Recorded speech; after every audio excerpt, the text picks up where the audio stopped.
शालेय शिक्षण विभागाच्या माध्यमातून गेल्या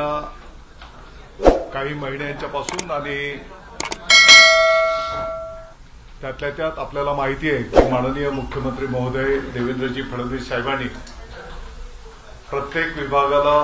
एक 100 दिवसांचा कार्यक्रम त्या ठिकाणी दिलेला होता। म्हणजे विभागाने कार्यक्रम सादर केला आणि त्याची प्रभावी अंमलबजावणी झाली पाहिजे। या संदर्भामध्ये शिक्षण विभागाच्या माध्यमातून सगळ्यात महत्त्वाचा निर्णय केला गेला। जे आपल्या राज्याचे गरजा महाराष्ट्र माझा राज्यगीत म्हणून घोषित करण्यात आलेले आहे। हे आपलं राज्यगीत सर्व माध्यमांच्या शाळांमध्ये राष्ट्रगीताच्या नंतर सन्मानपूर्वक गायलं गेलं पाहिजे आणि या नियमाची प्रभावी अंमलबजावणी प्रत्येक शाळेमध्ये कशी होईल त्याचं नियोजन त्या ठिकाणी करण्यात आलं। दुसरा विषय मराठी आणि इंग्रजी माध्यमांच्या शाळेमध्ये मराठी हा विषय तर बंधनकारक आहेच, परंतु इतरही माध्यमांच्या ज्या शाळा आहेत त्या शाळांमध्ये मराठी हा विषय बंधनकारक आणि त्याची प्रभावी अंमलबजावणी झाली पाहिजे। त्या शाळेमध्ये मराठी शिकवणारे जे कोण आपले शिक्षक बंधू भगिनी असतील त्यांनी मराठी भाषेतनं ती पदविका घेतलेली असली पाहिजे, हे सुद्धा त्या ठिकाणी सूचित करण्यात आलेलं आहे। दुसरा, विद्यार्थ्यांच्या दृष्टिकोनातून शिक्षणाच्या दृष्टिकोनातून त्या शाळेच्या आवारामध्ये ज्या काही भौतिक सुविधा आपल्याला देणं अपेक्षित आहे, साधारणपणे शुद्ध आणि स्वच्छ पिण्याचं पाणी, स्वच्छतागृह चांगलं असलं पाहिजे। त्या शाळेच्या खोल्या इमारती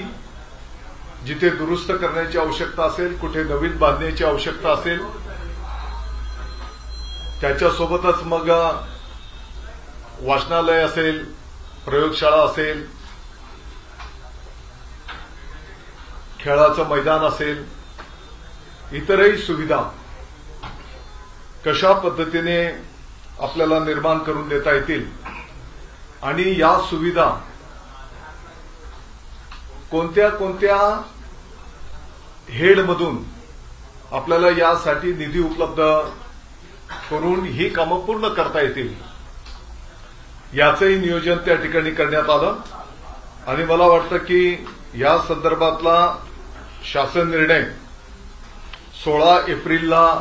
त्या ठिकाणी प्रदर्शित करण्यात आलेला आहे की कोणत्या हेडच्या माध्यमातून कोणती कामं आपण करू शकतो आणि या संपूर्ण भौतिक सुविधा आपण कशा पद्धतीने,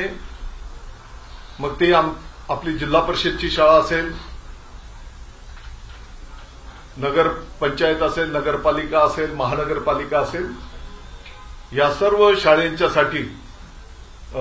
हे परिपत्रक शासन निर्णय त्या ठिकाणी निर्गमित करण्यात आलेला आहे। शाळेंना भेटी देणं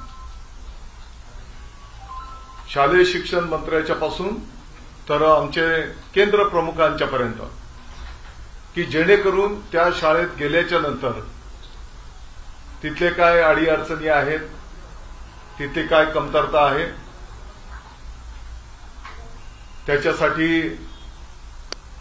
काय सुधारणा आपल्याला करता येईल मला वाटतं की फील्डवर गेल्याच्या नंतर आपल्याला प्रत्यक्ष अनेक बाबी कळत असतात आणि म्हणून तो एक कार्यक्रम विभागाच्या वतीने आखण्यात आलेला आहे आणि अनेक शाळांना आमचे राज्यमंत्री महोदय असतील, आमचे सचिव महोदय असतील, आमचे आयुक्त महोदय असतील, वरिष्ठ अधिकारी असतील,